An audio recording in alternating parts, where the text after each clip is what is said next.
Honorable Minister, good to see you again. The last time we were here, that should be August 26 or 28. It was your 1 year in office then. A lot has happened since that time. You know, flag off of so many new projects, road projects, school projects, and all of that. Yes. One project that is on, that you also flagged off during the, within this time we are talking about, is the judges' quarters. Many say laudable move, but the flip side of it is many are accusing you of trying to pocket the judiciary by so doing. What will be your reaction? Benga, thank you very much, and let me also thank all of you for this opportunity to be able to let Nigerians know and let everybody know why we owe this country a duty.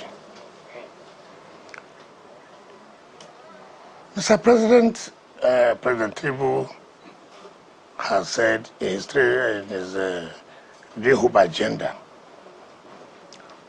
what he intends to do. And in part of that, he has said, look, the three arms of government are independent, but must work cooperatively for the interests of the country. I'm working under President Tinubu. I was appointed by Mr. President to oversee the affairs of the Federal Capital Territory. I have no legislature of my own. The legislature is the National Assembly. Mr. President presents the budget of the FCT to the National Assembly. Therefore, I am an implementer of Mr. President's policies of what he intends to do. And Mr. President comes up with a laudable, which no president in this country has done. I said, listen, we have been talking about independence of the judiciary. How do you guarantee the independence of the judiciary? Part of what he did, one, he came on board and said, look, there should be this.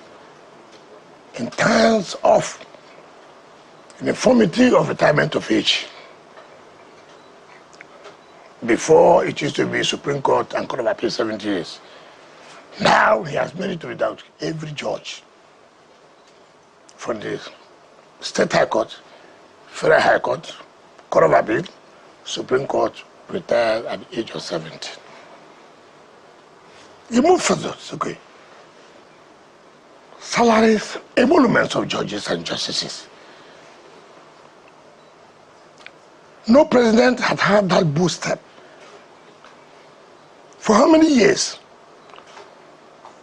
in this country, judges and justices' salaries and emoluments have not been increased?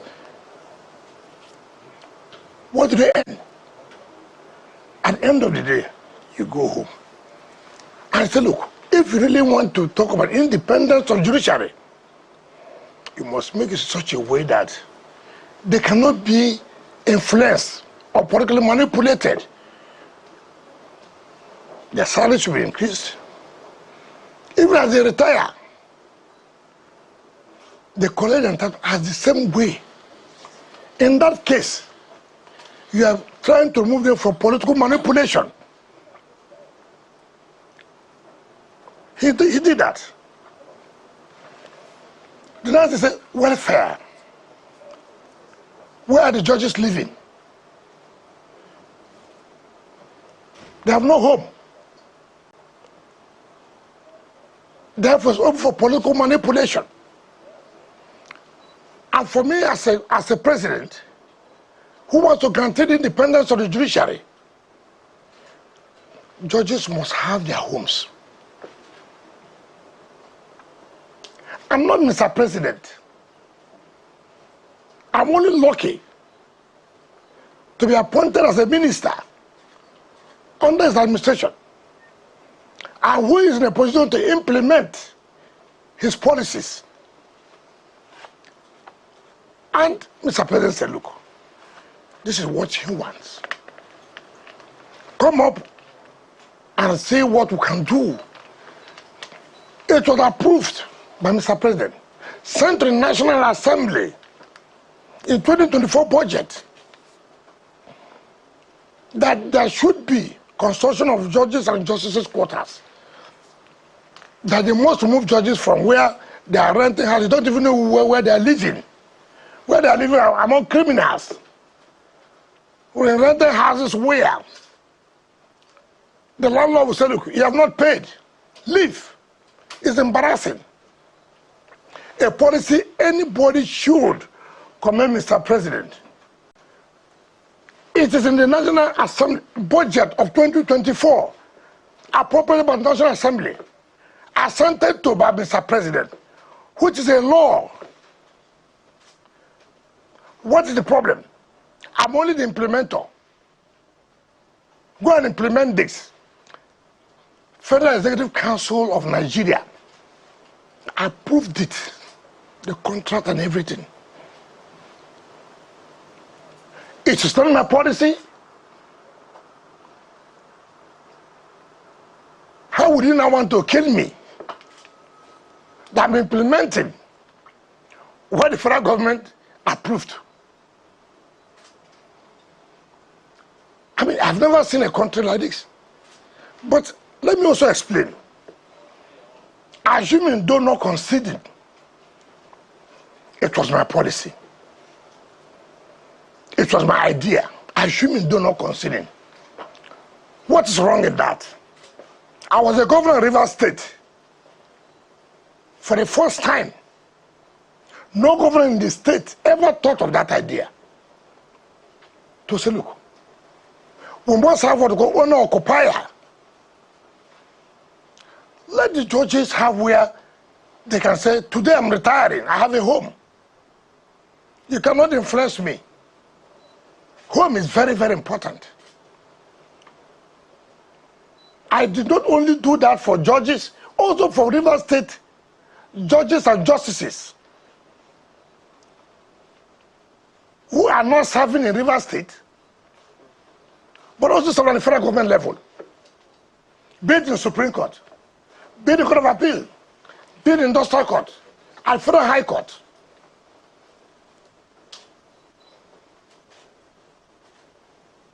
Nobody said, I did that to buy judges. Just because I'm in Abuja. And you remember, it was President Tinubu when he was governor of Lagos State that introduced these owner-occupied houses in Lagos for judiciary. He was one. It was a policy. Before I copied from what he did in Lagos to establish in Port Harcourt. But again, all those houses I built for judges, how do I own them now? How do I own the judges now? Had there not been a series of orders against us, against me? Now, let us also say, Ashwin, that is why in our country, instead of people to commend you, particularly from the legal profession, to commend you that, look, for the first time we are seeing a government who now talks about the independence of the judiciary. How would they attain their independence? You allow people who have no job, who are professors online. I never knew there are professors online. This is my first time that a professor are appointed online. Without university. And when they talk, now just listen and say that, oh, there's also a professor that spoke. Who is this professor? Which university? How was he appointed? How was he made a professor? So it's unfortunate. So I want to say clearly, the idea is not mine. It has nothing to do with me. I'm not the president of Nigeria. It's the Federal Executive Council, presided over by Mr. President, deputed by Mr. Vice President, and approved. All right. And I have to implement what Mr. President policies are. Okay, we understand now. It's not an attempt to capture the judiciary, as people are saying. All right, my colleague here has a follow-up question. Well, Your Excellency, still in line with what you have been trying to reiterate here, a lot of civil society groups or activists have, made calls all over the media citing that the president should stop you and some other state governors from, projects like the one that you have done for the judges and even gifting cars to judges. This is in a bid to not gag judges or gag the judiciary. Do you think that perhaps this is stemming from the fact that they think you are being partial or biased because of your profession as, professionally you're part of the judicial system? Is this the reason, or are they just being quite vocal about it? When it's civil society, it's unfortunate. Who are these civil society members? Who are they? Well, it's all over the news, Your Excellency. No, the point I'm making, I agree with you. Who are they? You alluded to a professor online. No, that means you are following all those things they say. I never said civil society. Okay. So that you understand me well. I said, they said that one professor online, who nobody knows the university that appointed as a professor, where he lectures, or where he has lectured. He is part of civil society. If I don't even know. Now if you say civil society, okay, let's give you a call. Civil society where? Where are the civil societies? Now let me tell you, I saw one young man, they call him Adeyanju, from Kogi State. He's also part of civil society. This was a young boy who came to me, that he went to be deputy, he went to National Publicity Secretary of PDP. I said no. Yes, I said no. Yes, I said Wungi, and he was not. Yes, I have no regret about it. Then suddenly became a civil society activist. What kind of country are we in? Then you see him to go to a place to say, Wike, you are grabbing La Uruga. This is the kind of civil society you are talking about. People have no job. You turn to civil society. Now, those who say that the governors should not. You mean as I am, as a governor of a state, take for example as FCT, for example, when I was governor, yes. Then talk as a minister of FCT.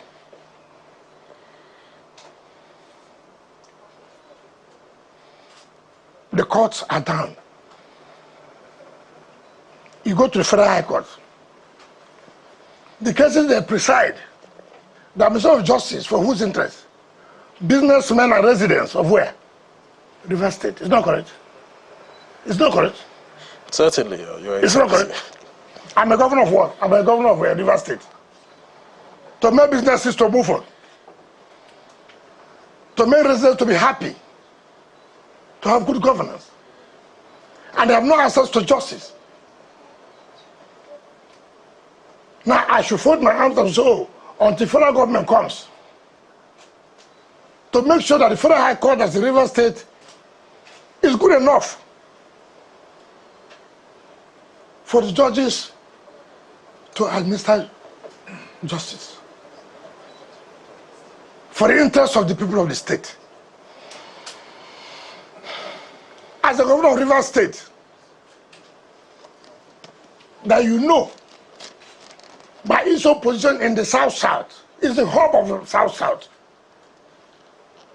There's no industrial court. And the industrial court was in Bayelsa. 80% of the cases in Bayelsa State industrial court from Rivers. And then I see my people moving to Bayelsa State for industrial matters. And I said, what? As a governor, I can't talk to the president of the industrial court. Listen, no. I'm ready to provide industrial court here. I don't want my people to be going to Bayelsa State. So that is the way to guide industrial court. Now listen, those who say so, MBA, both state at the national level, the court was locked. MBA was sitting in the premises of the River State High Court. When the government of Rivers State then locked up the court, MB had no access to their secretariat. As a governor, I said, no, we won't allow this. I built the secretariat of MBA. That is also to buy MBA. At the national level, as a lawyer, as a governor, MBA wrote to us, who are governors, who are lawyers then? How do you support us? Your own profession to grow. I beat my chest as a lawyer, who are then a governor. I was the only person who supported MBA to have a befitting secretariat.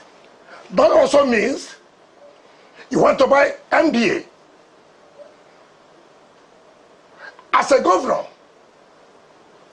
the body of benchers, those of us who are lawyers, who are governors, we're tired of this federal government budget of the MBA, of the body of benchers building. How do you support us? As members of the legal profession, how do we make our profession to grow? I can speak to you with authority. Rivers State government gave support. So now what does that mean? You want to also guide. I also tell you this. When Mrs. Justice Mary Odili was the chairman of the body of benchers, she wrote me a letter as the Minister of FCT. We have a problem. The road to the body of benchers, the lights are not there. Can you help? As a lawyer, and as a law bencher, still have an opportunity to help my profession to grow. And I said, look, go and do the road. Go and do this. That also means you want to. I think we have a federal perspective now. Okay, no, but you know, if I could just chip in, Honorable Minister, part of the narratives out there, as my colleagues have highlighted, it's not that there's anything wrong with judges owning houses. I mean, they deserve much more than that. But to find or see judges coming in front of everybody, maybe associating with litigants, it's not good optics. They say, in fact, this is usurpation of the role and responsibility of the NJC. That they don't have, it doesn't have to be politicians doing that for the judges specifically. Why can't the NJC handle it? Who approves money for the NJC? That's different. No, hold on. Let us start from somewhere. Why would the politicians approve the money for you? You see, we try to chase shadows. If I build, I can influence. But if I appropriate money, I cannot influence. Who tells you that? Who appropriates money for NJC? Who passes the budget? Yes. It's their responsibility. No, I'm coming. If NJC wants 20 billion to build houses, and National Assembly says, no, we'll give you 1 billion, for example, and what happens? So you think that by the National Assembly appropriating this, they have no influence? Or they cannot have influence? Why do we chase shadows all over the world? Even before now, under the military, houses were built by the executive for the judiciary. But for different government policies, where these houses have been sold, and that has now made the judges to be now stay where you cannot even guarantee their security. Okay. Are you now saying today that because as governor of Rivers State, we built for judges, I'm no longer governor. Therefore, I have bought over all the judges. I mean, what kind of, I mean, as a country, I mean, you tell me, what kind of reasoning is that? In fact, you're even insulting the judiciary. First of all, if you say to the NJC or whatever, and the judges or whoever should be awarding contracts, as soon as a dispute, who does it go to? a dispute of contract of the contract, Scott. who will preside? Who will assign the cases? I mean, why can't we, for once, believe that we should make our institutions to be strong? This is the first time in our administration of a as far as we are concerned in this country, apart from the military, a government has come out to say, listen, do you know that all the National Assembly buildings is under the FCT? We build it. The National Assembly. And it's a different arm of government. Yes, it's correct. All the presiding officers, their houses or whatever, under the FCT. So that means you control the Senate president. All right, sir. We have a better insight now. My colleague from New Central, is there a follow-up question on this issue? Related, but not exactly on this topic. Okay. Honorable Mr. Sir, when you were answering the second question, you touched on a topic which is very important to residents of the FCT when you talked about land grabbing and others. Why is it a matter of policy for this administration to pull down shanties within the capital, considering the fact that Nigerians live in those shanties? Okay, that's a new area actually. I thought it was going to be, I was expecting one more follow-up on that, which is, you said that this is owner-occupier. Yes. So it's not an official residence while a judge is still serving? Now, let me so that you differentiate. FCT has its own judiciary. Just like a state. Right? Now, what we have done by the presidential approval, under the FCT, you can have the owner-occupier. Okay. But we cannot, as FCT, for Federal High Court and Court of Appeal, because they're not under us. Okay. So the owner-occupier has to do with the judges of the FCT High Court. Yes. Okay. Which is like a state provided for their judges. Do you understand the point? Now, what we have done for the Federal High Court, look, because we have a just like what we did, like as a governor of a state, you have Federal High Court in Rivers State, in Lagos. State governments say, look, let us renovate their places. It is not conducive. It is support you are giving to the federal government as a governor. Okay. Now, as FCT, what do? We also have to give support. President said, look, I'm coming up with a policy with the Minister of Justice and Attorney General on how to handle the Federal High Court, the Court of Appeal, and but for FCT, okay, these are your judges. Okay. You have a right to have this owner occupier. All right. And that's what we have done. We are not the owner occupier for Federal High Court and the Court of Appeal. No. But you have a division. For them. You have a division of the Court of Appeal in Abuja. Even though you also have the headquarters. You have a Federal High Court in Abuja and also the headquarters.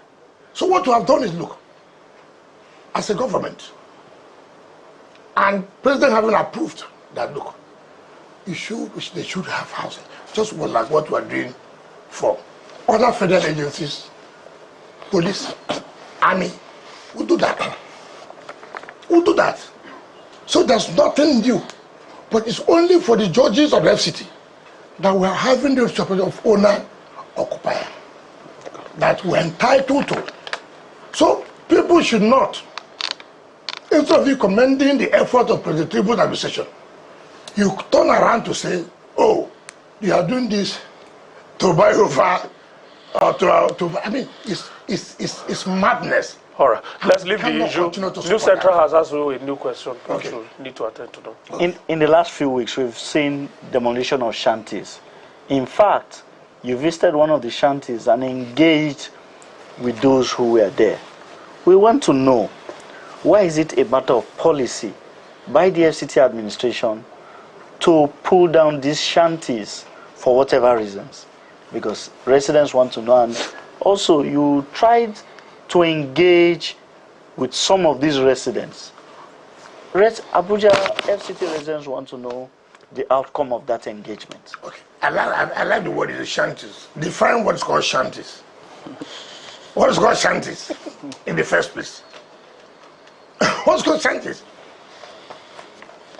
This is a city. And you want to compete with other countries, cities of other countries. Shanties makeshift. You don't even know those who are there. People commit crime, they go and hide under shanties. You can't tell who is living here, who is not living here. You don't even know that. Under the trees, under the cashew nut trees, all kinds of people. We have a rail line this way. We have a rail line this way at the center, which is very easy for criminals to blow up the trains. And then you come and say, oh, train going to Kaduna has been blown up. Train going to, oh, government is doing nothing. And you want us to fall down to allow criminals to go and hide there, to begin to commit all kinds of atrocities. You say, oh, people are kidnapping in Abuja, robbery in Abuja. I agree. Where are they staying? Would they stay in any house or houses or decent houses? You can identify them, no? Who went there? What is this? Go there and see yourself. There are no houses under trees. People are using anything to make our house. And this is what criminals like.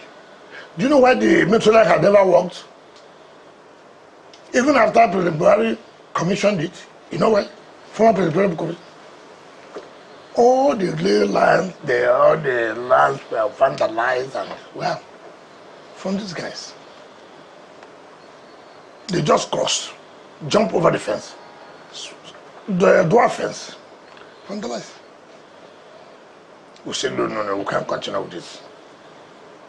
And to tell you that the government is a government of giving human face, we don't need to discuss with them. No, we don't need to. Like you said, that Nigerians, I didn't even know how you took the population and the identity that they are Nigerians. But, you know, you have the government that says, look, human sympathy, even though they pose a lot of insecurity. When the president said, look, go there, talk to them.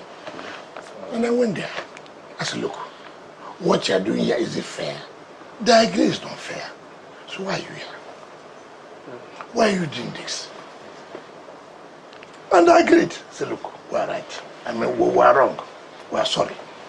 That's okay. We're human.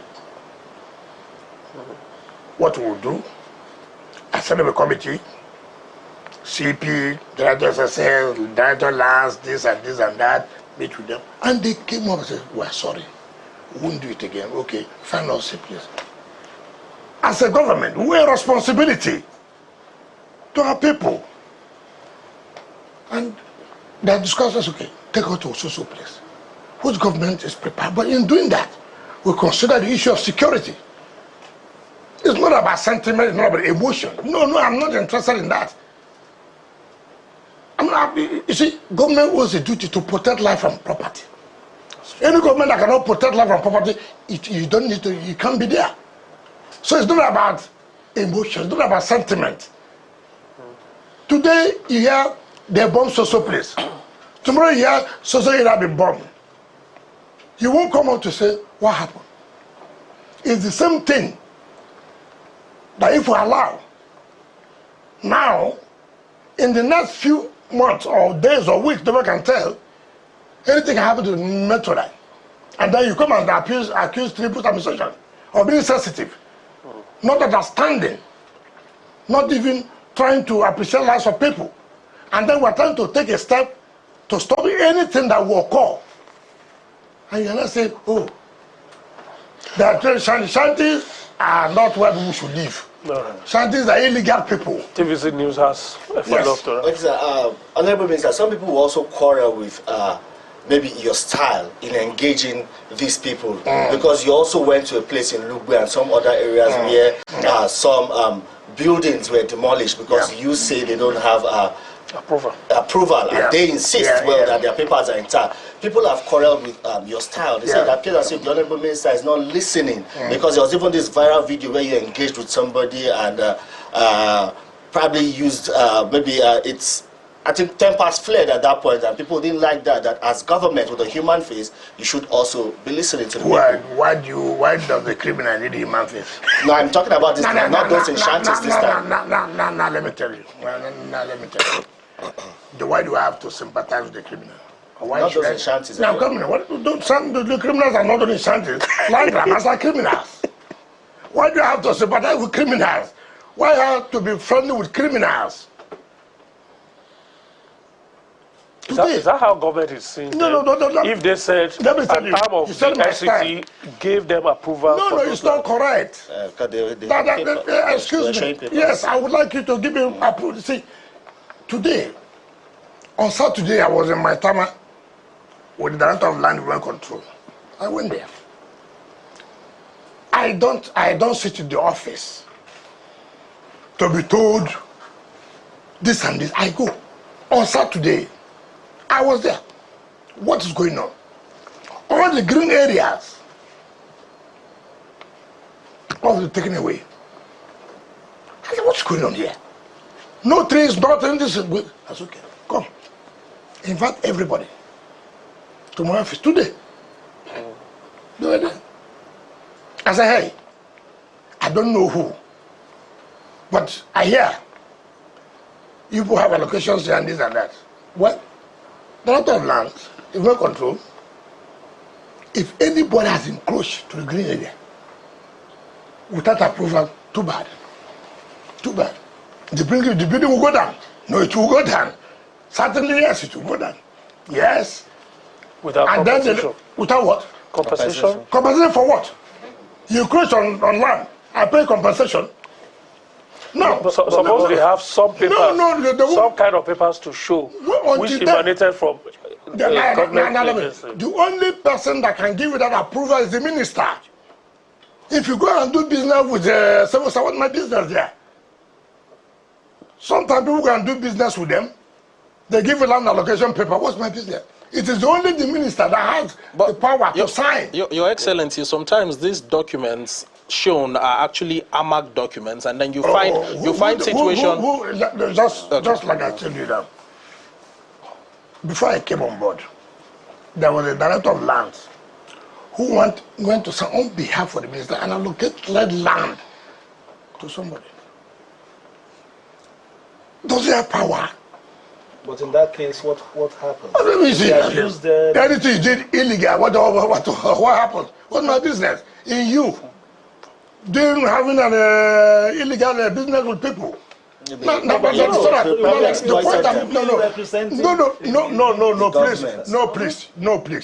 No, please. Please just try to understand this.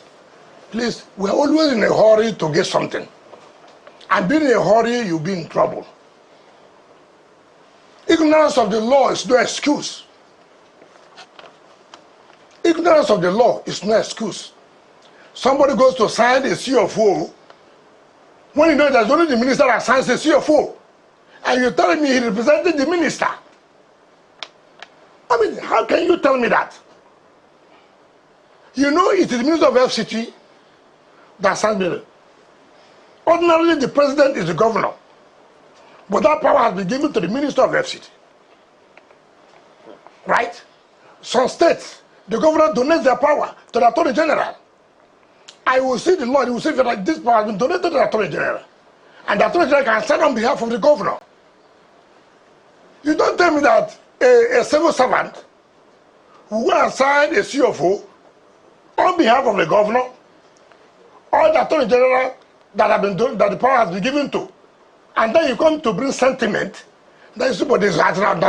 Now, why I don't want you to go away from that? When you say this, Lube. AMAC lands. Yes. Now, what are you saying? They went and took land from area councils. The matter got to Supreme Court. Supreme Court said, no. Every land is under the FCT. Does it mean Now you now go, what I expect you to do is to say, okay, look, we have made this mistake. What do we do to regularize? Yeah, particularly when they're on a large scale like you saw in Dubai. No, don't cut me short. Just calm down so that you get the picture. Some people just move in. And you know, we have this tendency. He will stay 2 years now. It's not 4 years. As a minister, he will go. Another minister will come. We'll find our way. That is what you have in this country. I will stand for that. You can't go to a place and just start developing on a land that does not belong to you. You go and grab land, and then you go and, you know the worst thing, they go and institute action against the FCT. They have their way in the secretariat. They go to the legal secretariat, they have their people. They go to lands, they have their people. The FCT minister is sued, but the suit will not reach him. He will not be served. And then they go. The court will give judgment. They constitute everything. That means all this is in collusion with your staff. Yeah. Not my staff. I mean, FCT. But you should be aware that that's what we're trying to, that's what we're doing now, and that's what is painful to people. Do you know, as I came, how many directors of land have changed? Yes.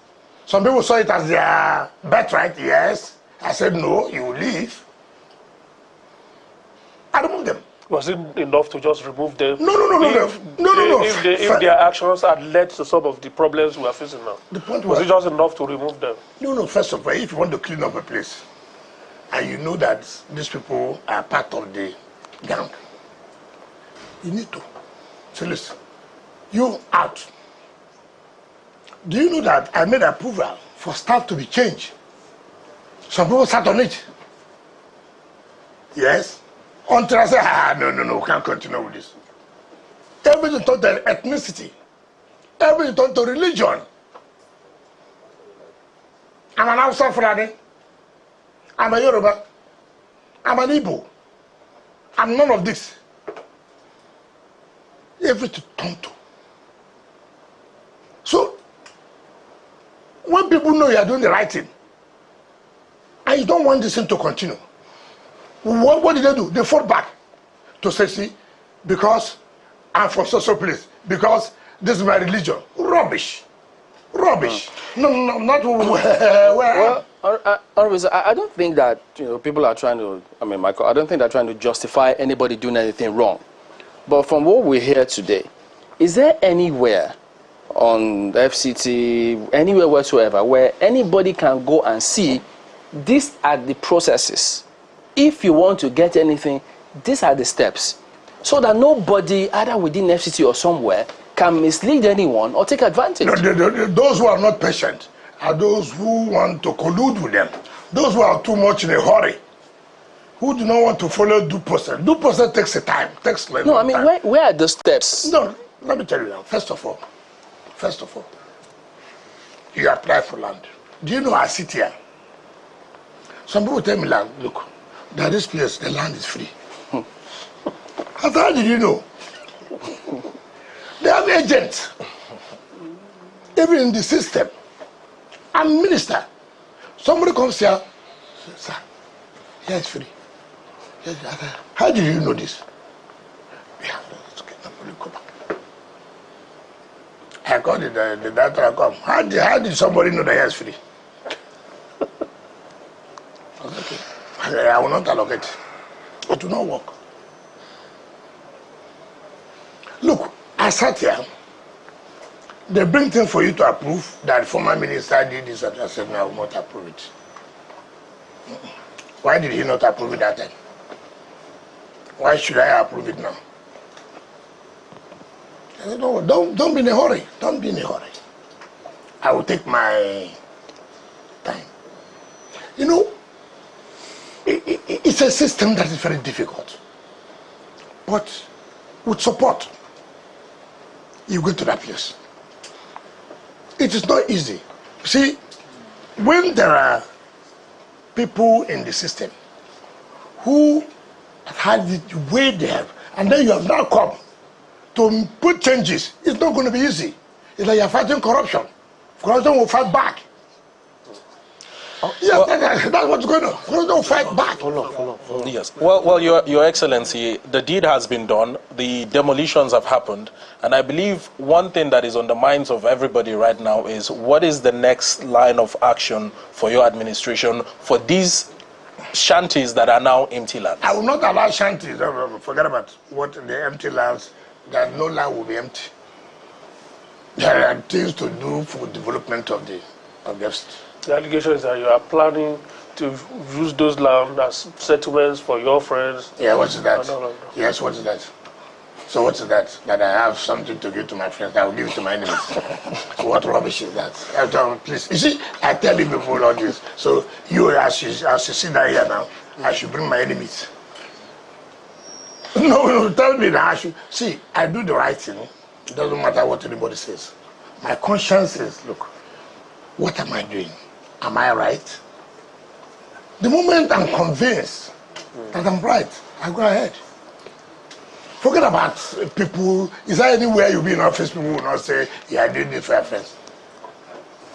So if you don't do too, they will come and say, after you were there, your friends were suffering. People write you, after all, you're a governor, your parents are suffering, your parents are walking on the road, there's no car. Then even when you buy a car for them, it's, oh, you have gone to buy cars for your parents. What kind of system is that? So don't bother about that. If you want to succeed in governance, don't think about it. Honourable Minister, I think, we have spoken about some of this push and shove in terms of demolition and all. Let's try and move to a few projects as well. Rural roads, we've seen some constructions. Can you tell us a bit about what we should be looking out for in the next year in terms of timelines and when they are going to come on board in terms of the projects that the FCT is embarking on at this time? Thank you very much. That's why I say that people should commend the Tribunal's administration. At least, I don't want to talk about it right now. Start from where we are now, FCT. What has been there for FCT? What has been the condition for the rural areas or the area councils, as the case may be? Even in the city, was it working? Tell ourselves the simple truth. Yes, it was working. No, it was not working. Now it is working. I beat my chest to say I thank God Almighty and I thank President Tribune for giving the opportunity to be part of this administration, to contribute. Each day I go to the rural area, I feel so happy.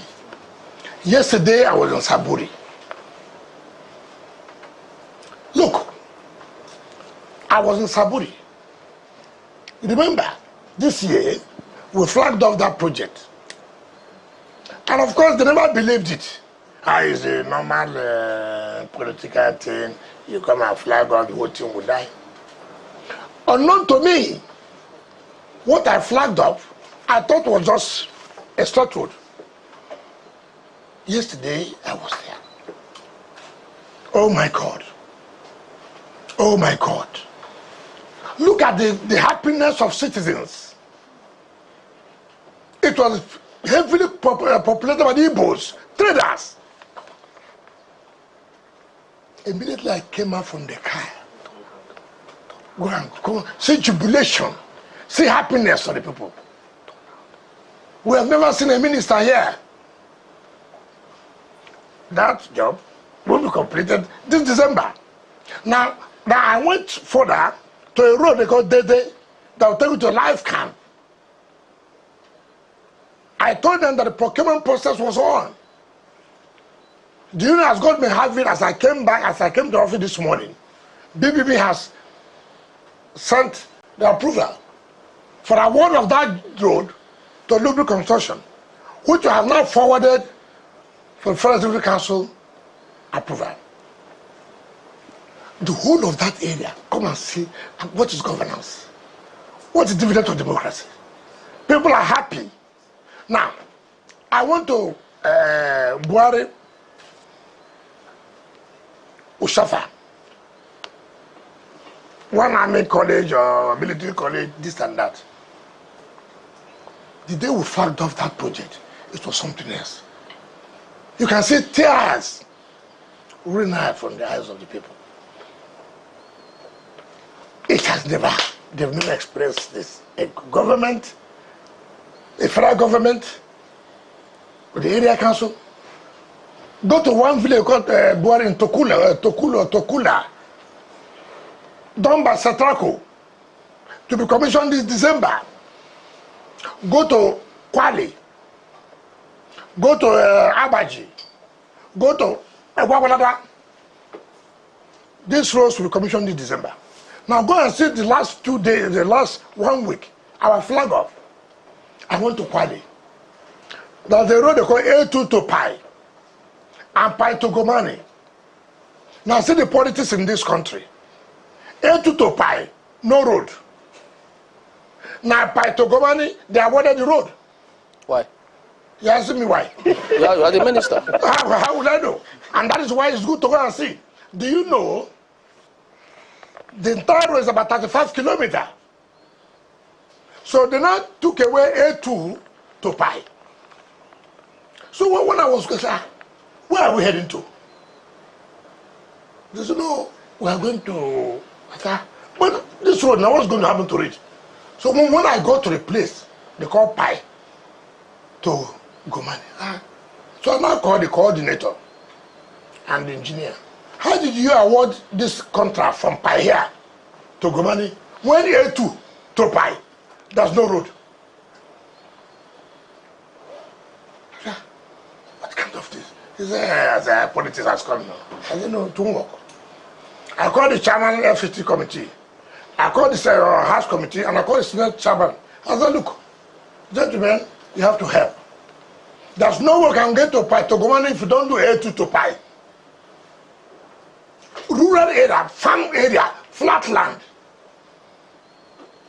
And we're talking about food security, agriculture. Why would this country import food? In any case, even how do you do the farm? To bring back the food, how? Locally, I have two chairmen who are very cooperative. Chairman of House Committee, FCD, and so they say, look, I said, look, you verb this money for social project. This area, no, it's emergency. We must do it. And I agreed.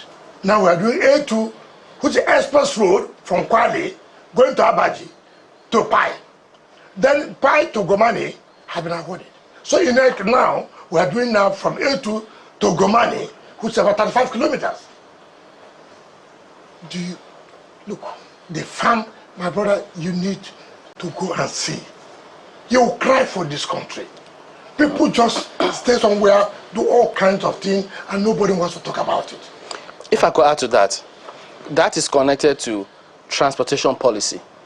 Because, I mean, yes, we've seen that you flagged off some bus terminals, and you also spoke partly about how the government plans to go about it. So could you shed a little more light? Is it going to be PPP? Is government going to buy vehicles? Are you going to come up with a sustainable transport policy for the city? First of all, let us appreciate that, yes, what we're doing in terms of building bus terminals and this is okay. And then how you are going to run in terms of sustainability. And let people appreciate and understand. Now, what we have agreed, government cannot only depend on private sector in terms of transportation. While we allow the private sector to participate, government will on its own provide the infrastructure. The infrastructure has to do with roads. The infrastructure has to do with the bus terminals. Now, how do you run it? Bring private people, partner with government to make sure it's more efficient. Government is not a good business person to begin to run them. But government owes that duty to provide the basic infrastructure. And let me ask you, tell us the truth, from your experience. How many PPP government partnership has worked? Tell us the truth. How was the governor? People have traveled all over the world to bring a foreign investor to partner. These are stories that they will give $1 billion. These are stories. You owe a duty to your citizens. And with what we're doing now, what by January, February, when the bus terminals will start, people are now applying to partner with government to run it, for it to become more efficient and effective. About vehicles, it has to do with those who want to run the place. You, as a rider to what he said, you said something in some interviews earlier about phasing out, commercial vehicles that you cannot really track. Yes. And now there'll be a timeline of phasing that out and then introducing the ones that you can track and security, knowing the drivers and all that. So where are we on that? That's what I was saying by January, that you can't allow private people to run taxis without profiling and without using the Abuja color. Shall we be able to know who are these? So I was able to reduce this level of what do you call it? One chance. Two, when you go to the bus and taxi terminals and you board a vehicle, they know the vehicle you are boarding. They know who is the driver. But if you go on the road on your own, taking risks, it's your business. But you see, you have an excuse now because government has not been able to provide where I can comfortably go and board a vehicle. So, but now government has been able to provide, for example. And then you still do not want to use what government has provided to go on your own. You have put yourself in such a risk. As part of your, just to put the Honorable Minister on notice that we'll take a quick break on the dot of the hour, that will be by 6. And, okay, quickly before the break, sir. As part of your efforts to achieve your administration's mandate in the FCT, we have also seen recently the evacuation of beggars, and we understand, of course, this is for certain security reasons. But how do you, strike a balance? People are also saying that there's this sentiment, of multi-dimensional poverty and providing an alternative for them. We know they need to be off the street. How do you balance that? I disagree with that. Totally disagree with that. Totally disagree with that. And that's the problem we have in this country. Some people believe that who are weak, who do not even want to do any work, take a profession of begging. Look, there's a consortium going on their labor, for example. You have not made efforts to go there to work, but you're happy. How you bring your 15 children, about 6, 7 years, for example, to begin to beg and this and that. There's nowhere in this world where you can say employment has been provided for everybody. I don't agree with that. This is your idea that poverty. Tell me one country that has been able to solve the problem of poverty. Yes, there are degrees. We agree. But that shouldn't be where we're having security problems, security threats. You tell me, because of poverty, as you always claim. I don't know when has there not been poverty in this country. The current prevailing situation. What is the current prevailing situation? Well, the point I'm trying to make is that we should not every time begin to use this as an excuse, where people have come to use poverty as a security threat. Do you know that you see somebody sitting on the side of your house, pretending to be a beggar, but is an informant? Do you know that? Giving that information where you have come in, where you are going at, and then you want a serious government to throw this down to say, because of poverty. Every time people say this, it's not fair. It's not fair. We cannot allow that. We can't continue to use poverty to allow insecurity. Honorable Minister, while you are chasing beggars out of Abuja, there's a new security threat. Yes. I don't know whether you are aware already, which is the emergence and the expansion of Panteka markets in Abuja. I don't know whether Panteka, those people who buy fairly used products, particularly iron products, they scavengers. Yes, they vandalize transformers and all of that. I don't know whether. Saying. So we have so many things that we're tackling. Now we have an task force made of all the security agencies. You see them in the night. You see them in the night now, working. They've been able to reduce the level of vandalization. Before it was bad. People go and remove solar powers that gives us light. Transformers? Yes. So, they are now working in the night. In fact, the next one, we can provide about 50 vehicles to security agencies to see that, listen, we can't continue with this. You trying to provide comfort. People are sabotaging what you're doing. That the government is not doing anything. How can you say so? Therefore, it's okay, no problem. All these scavengers, we have reduced them to a level.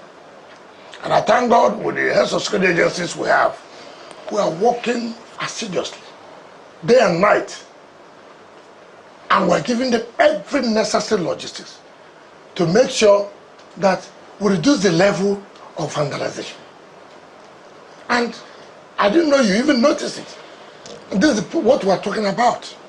You need to see, no serious government can succeed without being strong, without being hard. You cannot.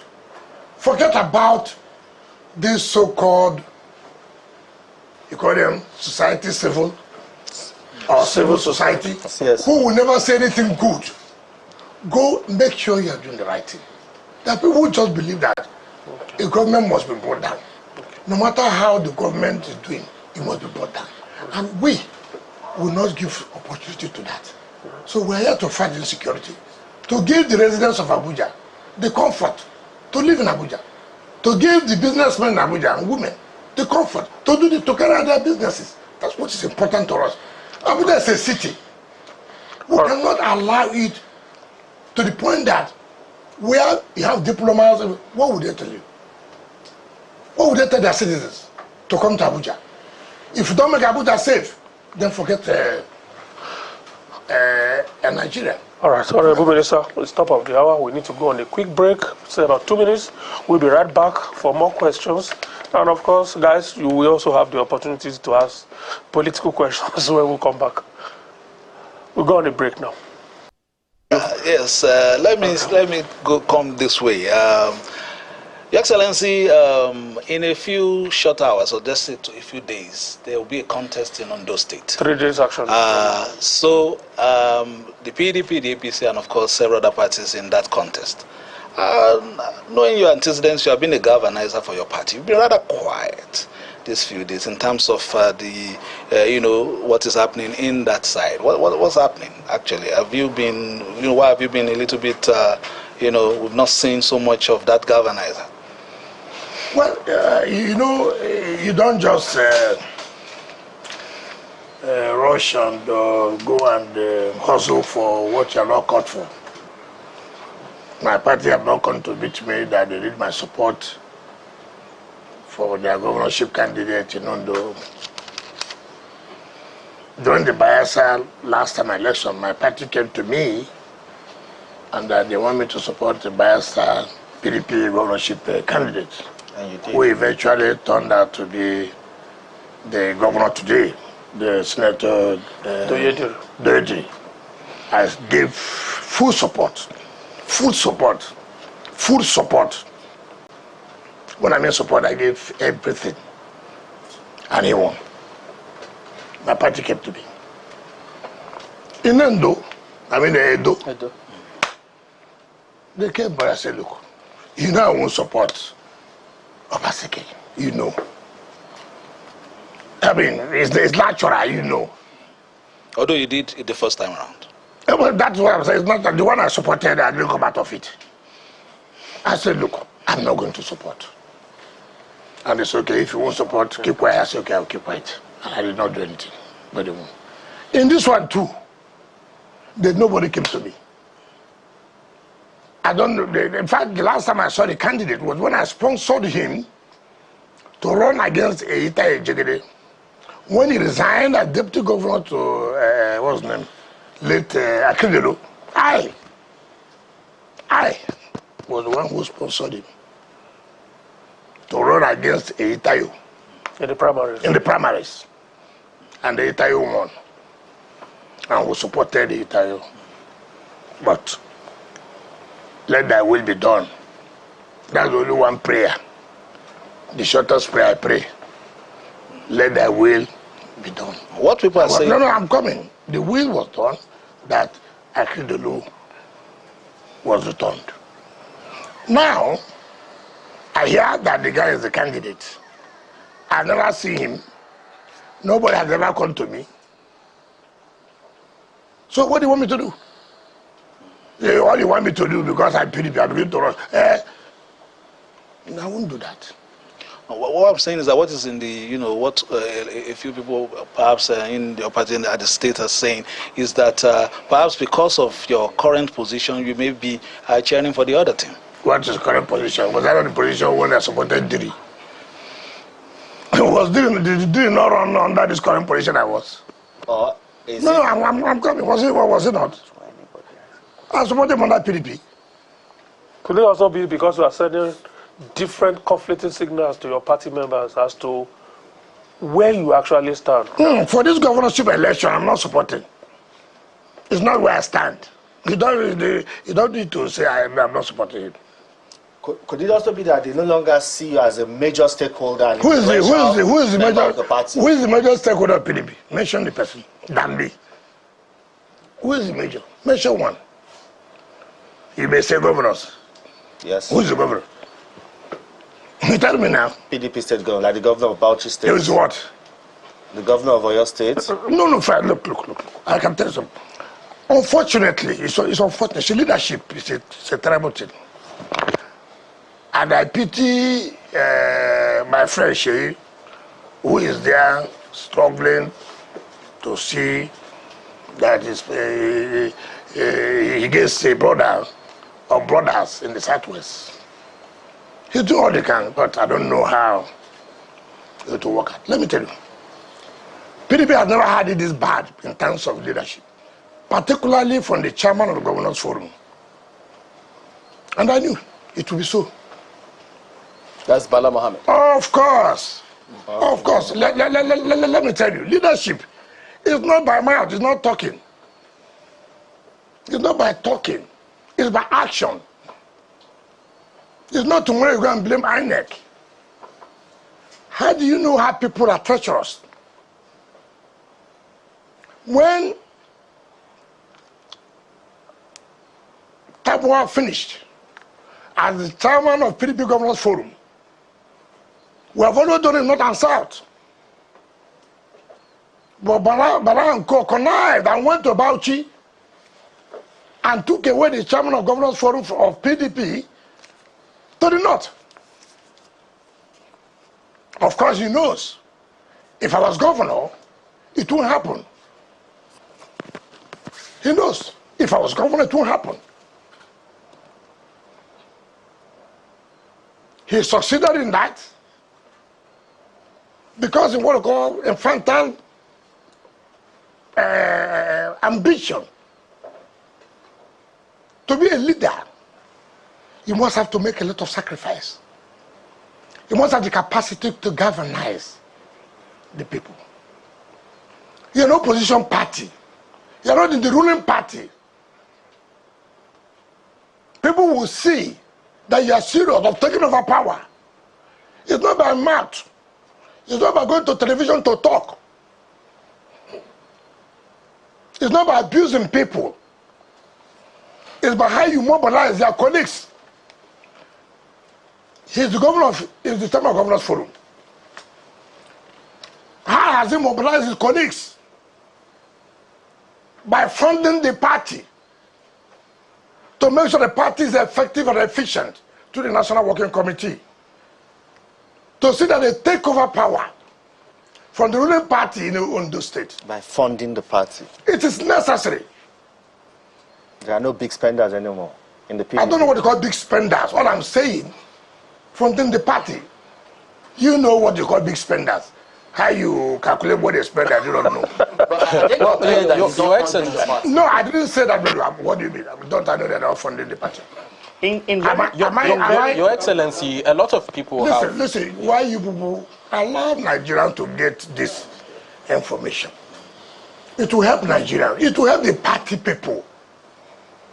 Because, you see, when you travel on social media, you won't get the real thing going on. As far as I'm concerned, apart from what Sheyi is doing, and with his brother Osun State, Adeleke, I see no galvanization for PDP to win in Ondo State. Yes, it's correct. Yes. You don't need to deceive people. Listen, you look at me. I'm the city minister. Not just minister for nothing. I'm a very strong one. And I know what to do. To galvanize. I know what to do. So it's not somebody can say, if you do so, you pay. Is it too late to do that? We should. No, I cannot. Look, you see, I'm a realist. Anybody who knows me, I don't play this way. She is my friend. Very, very close friend. There's no way she will come to Abuja. He will not come to my house. I won't go to his place. We are very close. And he knows my position. And he knows age. Nothing can affect our relationship. No, I don't do that. Fintri is my friend. He did know. I said, look, as far as Bala thinks that he owns PDP, thinks that he can use PDP to do to his own selfish interest, it won't work. What is the problem? Maybe that would have stayed to. What maybe you may have in mind to ask? You took what belongs to the South here. The chairman of Governor Forum PDP ought to come to the South. You took it. Because you think you are too smart. In clear terms, you are alluding because of ambition. Are you saying because of ambition? Let's move. Two, because they have ambition. Or to one. Nobody, people should have ambition, but only because all the inordinate is rubbish. But why not build your party first? Make your party to be a strong party that you can sell to Nigerians. When you don't do that, then you're not being serious. It's not by just, like I said, not by going to television. The federal government is doing nothing. That has nothing to do for Nigerians to believe what you're talking about. Now, what's the problem? All you're interested is to remove the national chairman, acting national chairman. Why? It's not playing according to what you want. All these crises you see today, and that's what I tell Nigerians, that some politicians is terrible. Bala was one. I say Makinde, as Fintri, as the acting national chairman. Bala was the person who said that acting national chairman should complete the tenure of IU for the next convention before we elect a chairman. It was Bala. When the last NEC met, that became very, very cantankerous. It was also Bala who supported people to go to court for interpretation of whether you can complete the tenure of IU, or he coming from the same zone.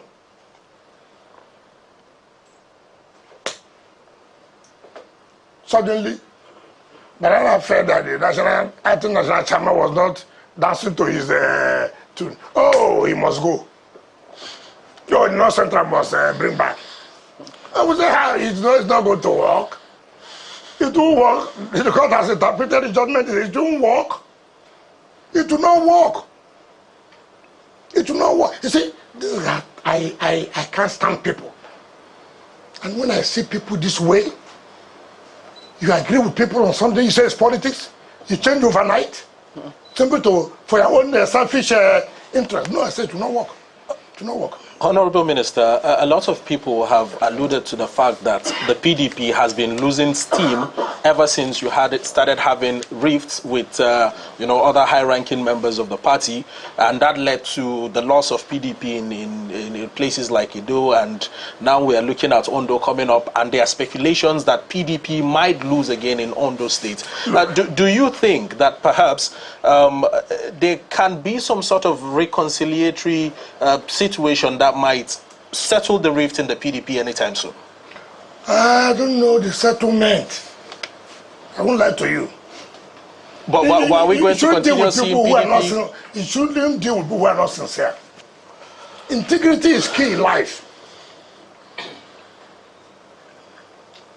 Look, a man who has integrity, you can deal with him.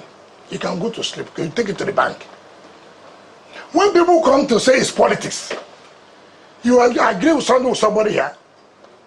Tomorrow morning he does a different thing. He said, it's politics.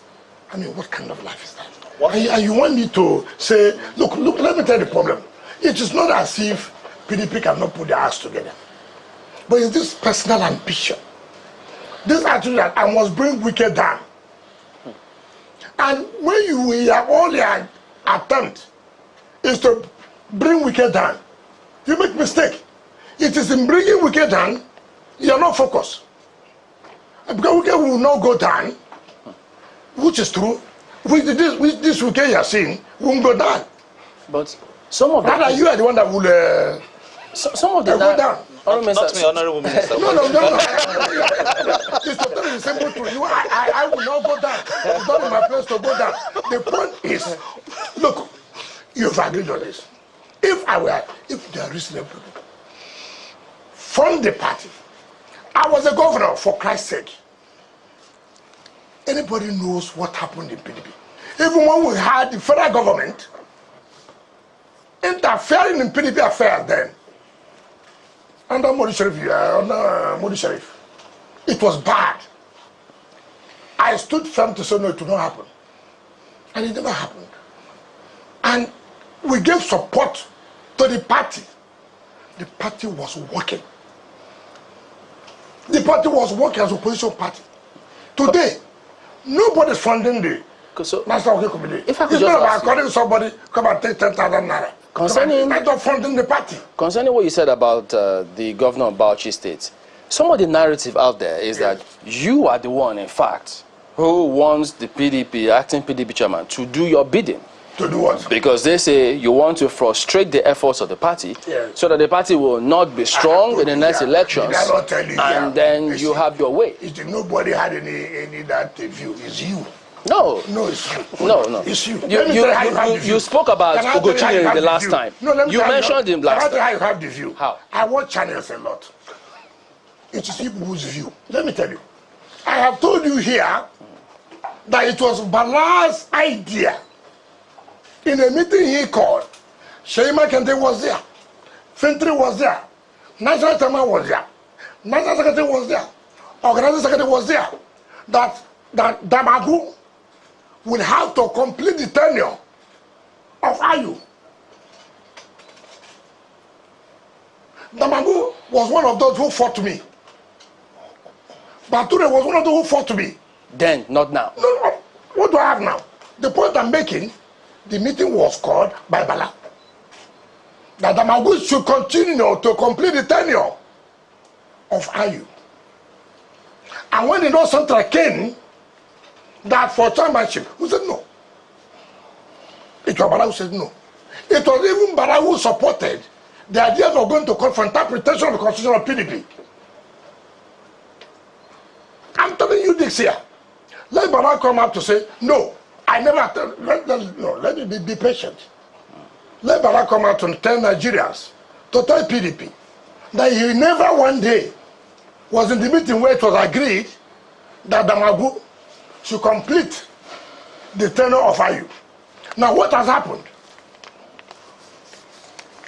Now, Damagu is not playing to his own side. Therefore, Damagu must go And when I no, now, you won't go. How can he go?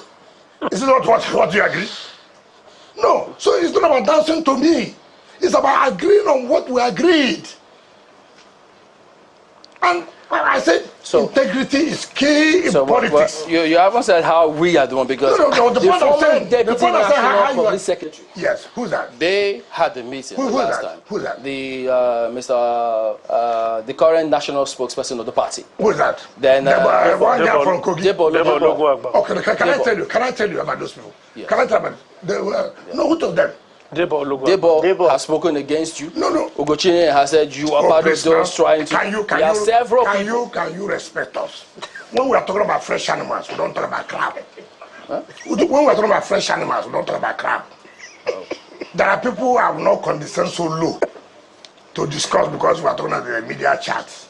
For Christ's sake, can you bring me an Ugochine? I mean, how can you do that? It's unfair. It's unfair. But let me even tell you, for record for people to know, what's the problem? When you talk about now, you just ordinarily I shouldn't do that. I'm too far. Who gave Ugochine a ticket to run under PDP? How did he get the ticket? Who sponsored his election?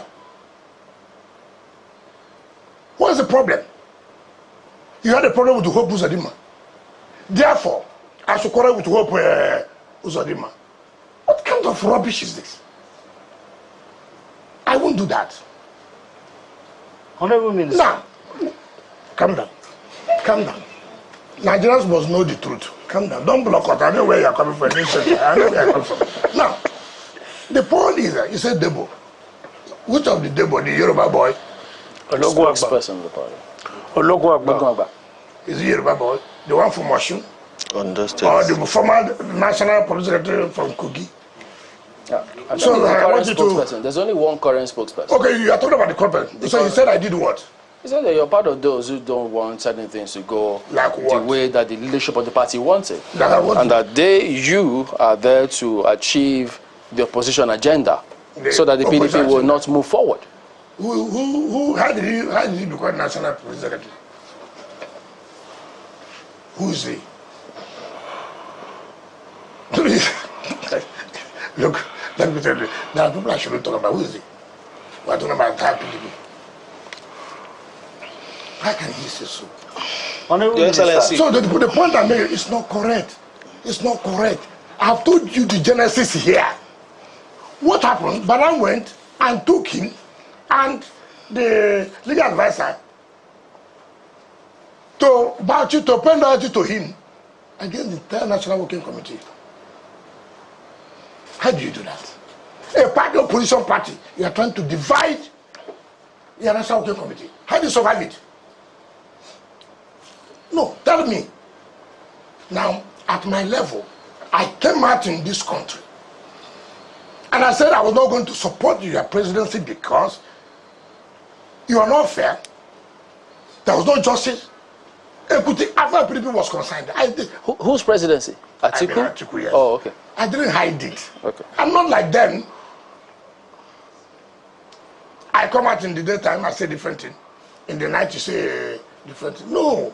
Nigerians know me. I say something I will do, and I will do. What I will not do, I will not do. I came back, I said I was not going to support this. And I have no regret about it. And I've said severally. 2, the president knows. I never spoke with the president any day. That said, look, I will go to APC. I never told anybody that. And nobody should think that I'm afraid if I want to join APC too, I cannot join APC. Who is that person that I'll be afraid of? Who? You said, who is that person in PDP? Or who is that? I mean, you see, you people should try to see the truth in all we are doing, when all we are saying. You see, some of us, Bala was in MPP when he was senator. After he became minister. From opposition party, he became senator. I mean, he was senator under APP, and then became a minister under PDP. As minister of FCT 2015, They didn't allow PDP to campaign in Bauchi.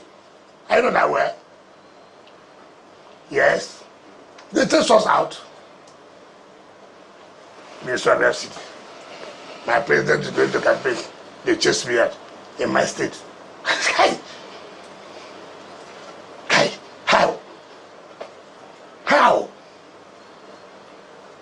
I don't understand this thing people are talking about. How do I, Minister of FCT, president of my party, going to campaign in my state? They will stone you. I better resign that day. I will leave. Honorable Minister. Yes. Nigerians need PDP to become a viral opposition party. It is clear that it is factionalized. If the other faction, where Bala belongs, were to approach you and say, let's sheath our swords and come together to oppose the APC, what will it take for you to agree? Bala is on his own. There's no faction of PDP. Bala cannot, and he does not have what it takes to factionalize PDP. PDP cannot be factionalized. But your parties... However, a man who does not have the credential to lead can lead. We were governors now. We're no governors here. The way it is now. Look at the APC. See how all their governors are galvanizing. Moving to. Look at what they did in Edo. See what they are doing now in Ondo. When I was governor, I wasn't the chairman of Governors Forum. At that time, you saw a federal government coming out to say, this is our interest. Yeah, you don't have that. You don't see this government coming out to show the power.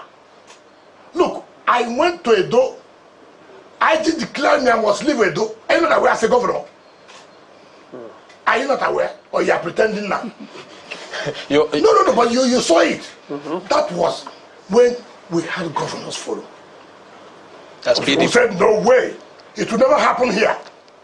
We stood firm. And it never happened. That's my second one.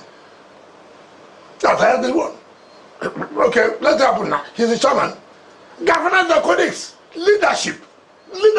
Speaking of leadership, sir, your party's presidential candidate, Alhaji Atiku Abubakar. No, there are no presidential candidate there. Former. Okay, your party's former presidential candidate, I beg your pardon. Yeah, the 2023 presidential candidate, Alhaji Atiku Abubakar, he's been in the news lately criticizing the policies of this current administration, President Bola Tinubu's administration. And he is even suggesting that, his own economic blueprint, if implemented, would have made Nigeria now a better place. But no, I've not gotten to my question. He presented it to Nigerians. No, but what he is now saying is that he's presenting himself as a better alternative, of course, ahead of 2027 presidential election. Let me ask you one question. Did he not present this to Nigerians? Did Nigerians choose him? No. But there will be another chance. It doesn't matter. You're lobbying for that, the chance won't be there. Which will party? At what age? So PDP will reject his candidacy. How can we use one man for how many years? I can't even be talking like this. Now let me also tell you how you know how people look at in America. It's not correct. I'm sure of you were opposed to Trump. I'm sure. Oh, he's this. He's a racist. He's this. He's that. I agree. What did the Americans do? What did they do? Chose their own. We are here crying, bothering ourselves. Americans are thinking of something else, different, for their own country, for the good of their own country. Made a decision. You have presented your blueprint in 2023. Nigerians had you clear. Say, well, we thank you for this blueprint. It will not work. We will not support you. What do you expect him to say? Not to still continue to criticize the government. Criticism does not mean that opposition is serious. If you people criticize for criticizing's sake, not that you are working for it. Trump was not in government. He wants to come back to government. They went down to work with the Republicans. Listen, we want to take over government. What do? We have to be serious. There are some barriers that we have to unite and make sure we take over government. And look at the result today. Unity. But you cannot just be ordinarily, you want to sideline this person, oh, this person is too much, we'll deal with this. It will not work. Rather, it will cause more crisis. We need to ask you about your own blueprint for your. What are you proposing for your party? You can't just sit in a corner. You can see that the party is not functioning optimally at the moment. As a leader in the party, what are you proposing? My proposal is unity of the party. Unity. Are you working towards it? I have told you here what you should do. And I've told you to do the right thing. I have told you here, we all agree to unite the party. Let these people complete the tenure and go for convention October, November next year to elect the new people that will elect the affairs of the party going towards 2026, 2027. If you start with Rivers. I'm coming. Now, if you're a peaceful person, all you will say, yes, so this makes sense too. What are we fighting? Before now, to October next year, that will scatter our party. We're going to the first rally round. Okay, let's work together and do the convention by October, November. Produce the school that will champion our party for the next election. Rather, you're anticipating your energy on who will within this 1 year stay and begin to. I've never seen people like that. How does it work? Well, that's what I said. If you remove selfish interest and say, look, for the interest of this party, these people are already here. Convention is October, November. This tenure will end December next year. So why can't we? It's okay. Because we are opposition party. We want to build ourselves. Rather you are saying, no, I won't agree. Let's divide the place. Let's divide the place. Because he's talking to Wike. Honorable Minister, don't you think if you show leadership by uniting the PDP in Rivers State, that will send signals to other members of PDP is united in Rivers. That's why even when you are stretched with a PDP governor that is in the state? It's not every governor. Some people have been governor and lost election. For Christ's sake. For Christ's sake. PDP have heard their world congresses to look out to state congress. Hitch-free. Do you want me to tell you all the moves that the governor has made? Look. I don't. For the purposes of. I just don't want to.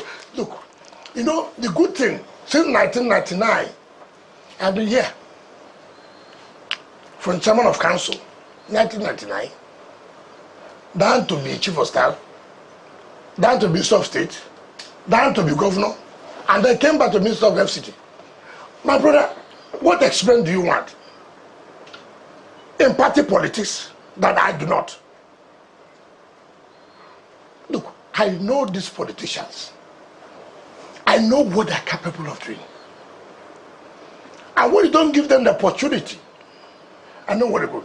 Let me tell you one thing, which may not be too comfortable, and that has to do with the role of politicians in bringing down the judiciary. I'll tell you something today that you'll be shocked. When Jagede was his governorship then. In Ondo State? Yes, anytime Jagede. The matter was at Federal High Court. We had a faction. Burji Kashamu of late memory. And our team. Did you not say? Now, Burji and Bori Sheriff were working together. And we were working with Makrafidem. Now, The matter was the Federal High Court. I want to just give you an example. And I can tell you, I had a respect for the judge handling the matter. I don't want to mention him, but you know why I had the respect? There was nothing as politicians did not do to make sure that matter did not go on. Nothing. That you did not do? Not me. None of so you. Don't quote me. I didn't say me. Politicians. You will always hear me, it's not me. What I'm saying, politicians. We know what happened. In every day, the judge will sit. He said, all the 20 applications you bring, I will hear it. Today, I will hear all of this matter must go on. My brother, what am I talking about? There are people who know the antics of politicians. Do you understand me? Who now fall to those tricks. Now, you know politicians, all of us. And that's why judiciary should be careful and show leadership. When you see a politician going on national television and calling your judgment or judge a thief or judgment is fraudulent, he must stand up and say, no, I won't take this. I will not. This is an affront to judiciary. If you don't prove this, I will send you to jail.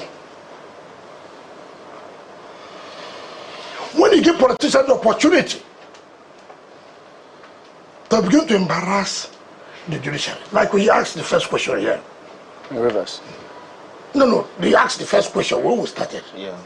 You talk about building justice quarters. Yeah. That becomes that you are buying judges or justices. It's an insult. It's an embarrassment. Leadership. I won't take it. You are here, people are saying, President, change your cabinet. Corruption, corruption, corruption. Mr. President, I agree with you. Can I have evidence? Can I have evidence? It is, you see, today, people have been crucified through social media for not committing any offense. People today use labor to cause crisis. Labor will venture into what they are not supposed to venture. Labor tells you to the judgment of God is against labor's interest. As if judgment must be in your own interest. I don't know whether you understand the point I'm making. If a judgment is against labor, not the labor corner, for example, in a democracy, constitutional democracy, it's not for you to follow the rule to relate to say, I will go on appeal. That's the case against allocation of local government. I did not say what I'm trying to say is that that's what you're supposed in a true democracy, constitutional democracy. The judgment has been given. How bad it is. Go to appeal. Appeal there. Go to Supreme Court. That's why we have appellate courts. And that way, there's a sanity. We're trying to blackmail judges and justices. To say, look, to make them now begin to give their judgments based on social media. Okay. It's not fair. So if you could speak a little further on that narrative that Labour, because I read the press release as well, and it has to do with that Federal High Court judgment stopping release of allocation to Rivers. Okay. But some of the narrative out there is that, I mean, when people say judgment must not just be done, but must be seen to have been done. Yes. Some of the people who see it say, but wait a minute, if this judgment stands like this, you're going to strangulate an arm of government. I like that. I like that. I like that. You see the angle you came. Very good. They want to strangulate. Now, the court said, Haba, we're a constitutional democracy. You want us to sit here for you to use 3-4 people to pass budget for you in a constitutional democracy of 32 seats. The court said, listen, even when this matter was before us, and the court gave judgment, no, you can't do this. We said, don't do this. He went ahead. With 3-4 people, there were 4. 1 had reduced. Now it's 3. Tomorrow it can be 2. The next day can be 1. You want to set the precedent. I have no problem about it. And the court says, you don't do it. You went on appeal to the Court of Appeal. You went on appeal to the Court of Appeal. The Court of Appeal affirmed the judgment of the Federal High Court. So look, this is a joke taken too far. How can you continue with this in a democracy in Nigeria? Forget about how anybody will play sentiment. Law does not know emotion. Law does not know sentiment about it. What are the facts? What is the law? It may not favor you. It may not favor me. But let the law be what is applied. And let us move this sentiment, oh, you know, it will do this. So what you are happy is that 3 people should continue to pass budget of a state. In that case, we were very comfortable. No, tell me. Anybody bring in, say, look, even on moral grounds, Mr. President, I appeal to you, you agreed. Go and resend their budget. He said, no, you won't do that. What you agreed? Okay, you won't do, Mr. President, no problem.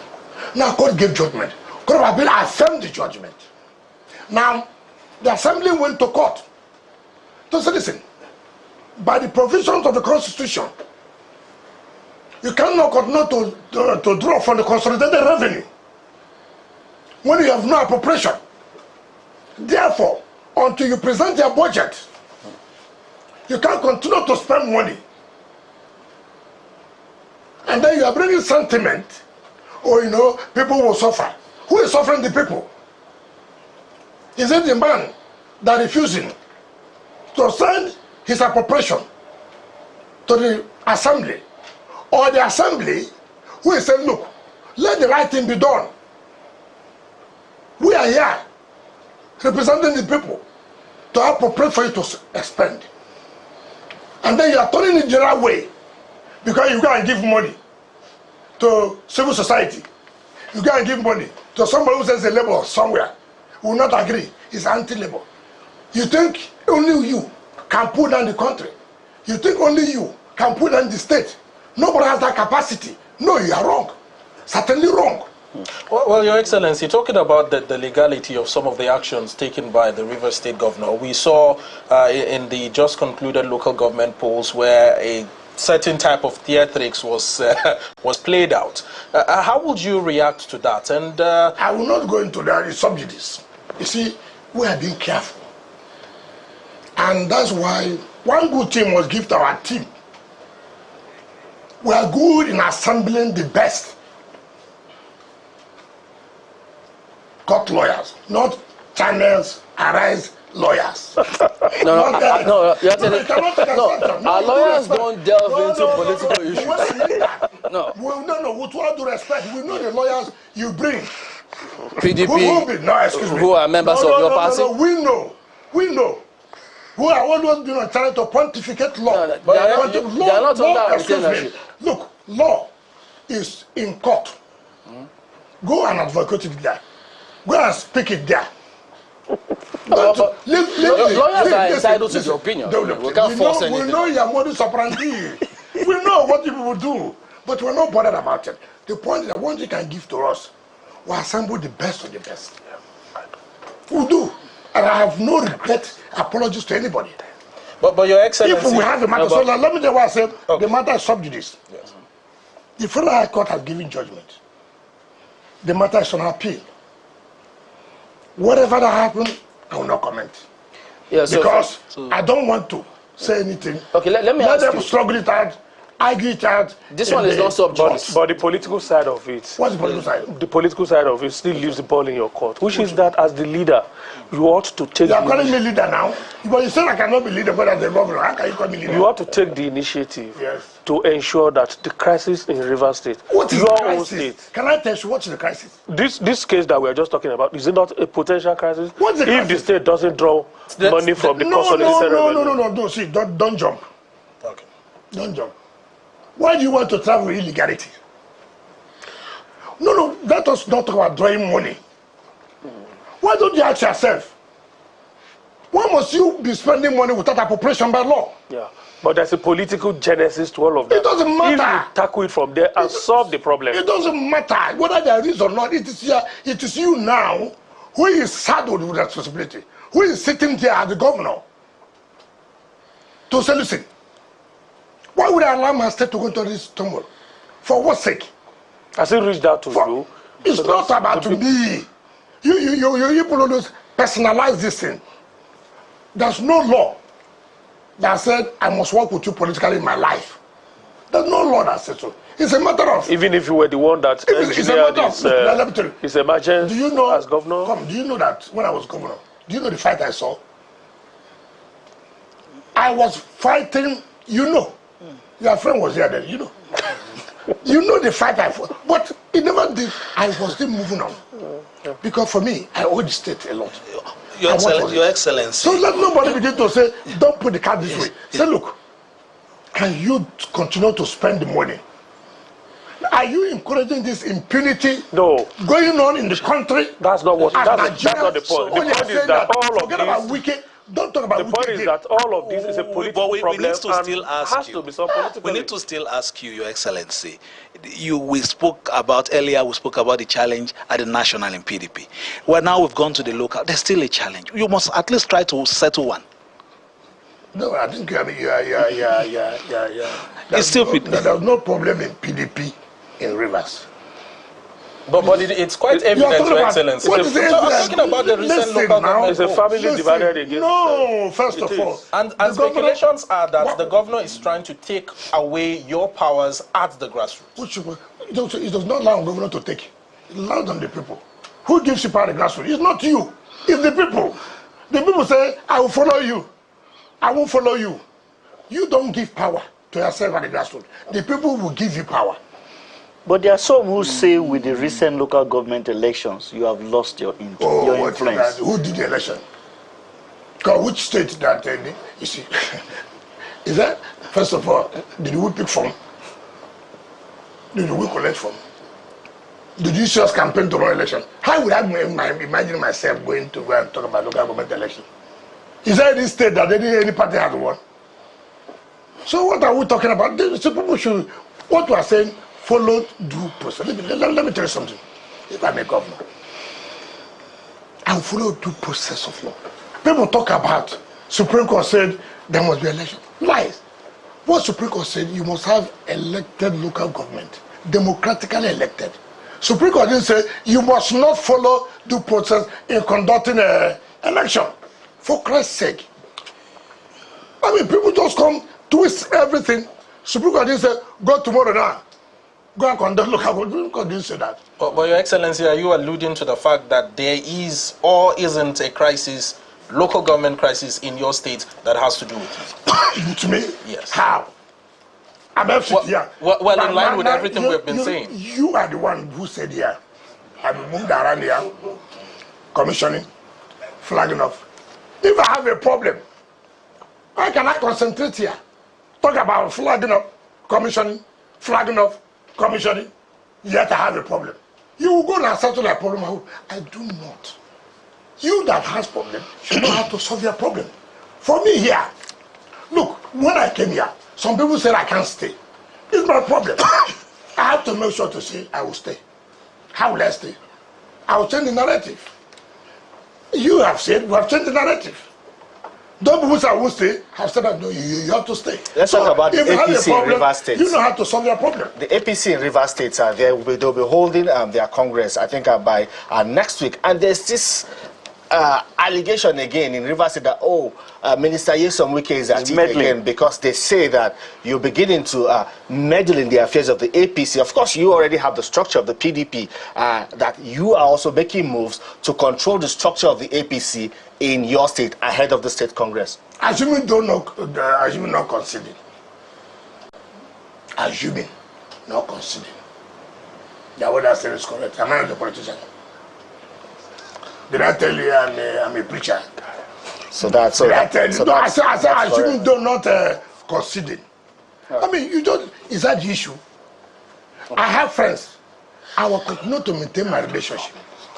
The man for an APC does not make you not to be close to me at the appropriate time. That's okay. Come out. We'll come out. But I think the ember of enmity is caused by you people.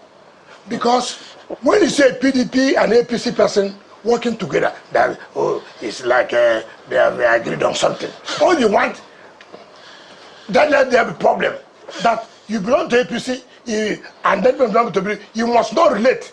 There must be quarrel. That's the only way you are happy that yes, that politics is being played. But when you are talking to each other, discussing, going to a side, coming to your house, I don't think things are good. It's just not right. Could you clarify this for us? I mean, we're going to be winding down soon. Yes. Is it true that at the time the president intervened, and the reason why Justice Omotosho's case went the way it went was because the Rivers State governor's legal team withdrew their case, but your legal team did not withdraw their case, and that's why they had said that there was no representation. Is that true? Like I said, the matter is in the Court of Appeal going to Supreme Court. But you see, okay, look, who went to court?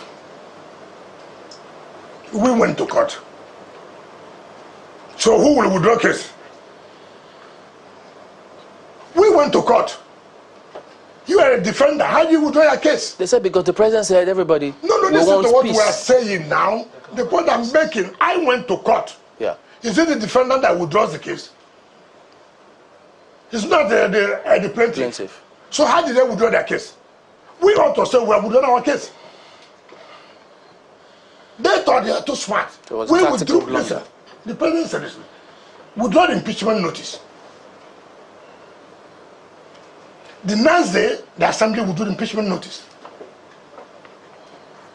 What they did was now go and instigate some people to say, let them go to court. It's not we that went to court. Federal High Court in Abuja, Port Harcourt, so many cases, more than 29. Then what is about it? What are the matter? He said, we're not the ones who went to court there. Whom are you playing that game with? Who laughed? So when they say they will do their matter, the form of is not correct. Rather, what do you do? They will do their processes. When they matter, how can you say that you will do them? You will do your processes, not challenge it. Your Excellency. No, I'm going to go. So we went to the issue of withdrawal matter does not. All right. Your Excellency, we have come to the end of the session for today.